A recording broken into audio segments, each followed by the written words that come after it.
A bad reputation, no interest rates, tight regulation and competition from digitization. Europe's banks have given their shareholders a hard time since the financial crisis. But many have now done their homework. Branches have been closed, staff costs reduced and digitization moved in-house. And now interest rates are rising again, albeit slowly, and banks can start making money in their real business. It's time to take a closer look at these stock markets laggards.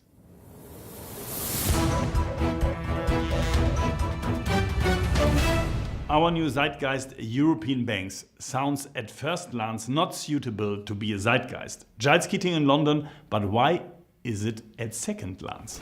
Well, have a look at this chart.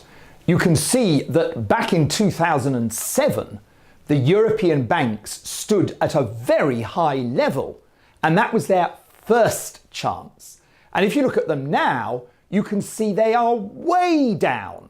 And we think they've got the potential to go up from here. That's the second chance. Giles Keating has mentioned it. It has been more than 10 years since the once dazzling financial industry met her personal Waterloo. And in Germany, the crash was announced with an SMS. In July 2007, Jens Weidmann, chairman of the Bundesbank, wrote to Chancellor Angela Merkel, "The IKB is in trouble." Merkel answered, "What is the IKB?" It was the moment when the spiral of rising interest rates and a crashing US housing market reached Europe. And the IKB, the Industrie- und Kreditbank, was only the first bank in Europe to get into difficulties. A mix of high write-offs, zero interest and increasing regulation spelled doom for several leading institutions. And those that survived were punished on the stock market. And here is the tragedy in numbers. The largest bank in Europe, HSBC, share price since the financial crisis minus 31%. BNP Paribas down 29%. Deutsche Bank down 76%. Credit Suisse 72%. Banco Santander down 57%. And Commerzbank saved by the state from bankruptcy while still a full 94% in red. But in the year 2017, an increase of 70% from a very low level. But Giles Keating, is that the proper turning point? Yes, it could. They've really worked their way through most of their bad loans. They've rebuilt their capital bases. The economy is improving. And I do think that the worst of the political pressure on banks is now behind us. And on top of all of that, we've got interest rates starting to rise, and that does suggest that this is a good moment, really, for the banks to be able to move up a lot more. Valérie Plagniol in Paris, do you agree with this optimism? Well, not really. I mean, of course, the banks will be benefiting from a better economic activity altogether, but they are still struggling with much narrower profit margin, and I feel they're not through with all these heavy regulations coming in. I want to pass on the issue of regulation to Robert Halver from the Bader Bank and Werthstein Institute fellow.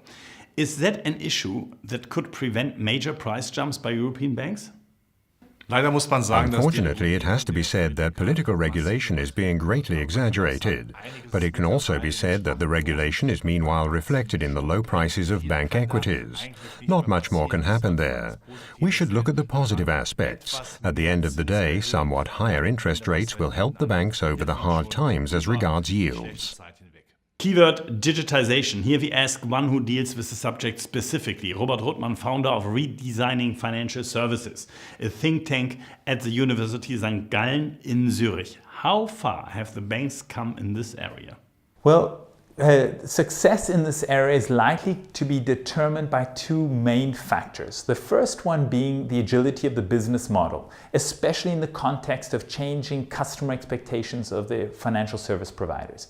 The second important factor is the ability to engage in partnerships with technology companies, but also fintech companies. Now, both of these topics are not historically core competencies of incumbent players. And as such, we actually think that the landscape could become challenging for incumbents. Thank you, Robert Rothman. So back to Giles Keating in London. Let's take a look at our Zeitgeist. How is it constructed? Well, there's a big fund, an ETF, which includes the major Eurozone banks, and then we add to that direct holdings in the big Nordic banks and the big Swiss banks, but not the UK because of Brexit risks. We already saw a chart at the beginning and you talked about a second chance. How much potential does this recovery have? Well, of course, we can't be absolutely sure. It depends, among other things, on what happens to interest rates and to the economy. But if you look at this chart, you'll see that the banks since 2013 have risen only half the amount that the general MSCI World global stocks have risen. And I think that gives you some idea of the potential here. From Microsoft founder Bill Gates comes the sentence, banking is necessary, banks are not. That was as far back as 1994. Sure, there may be still banks in the next few years that cannot keep up. But it does now seem that we have reached the point where all the negatives for the industry have been reflected in the share prices. If you too want to give the whipping boy of the nation a second chance, then you can now add that Zeitgeist to your portfolio.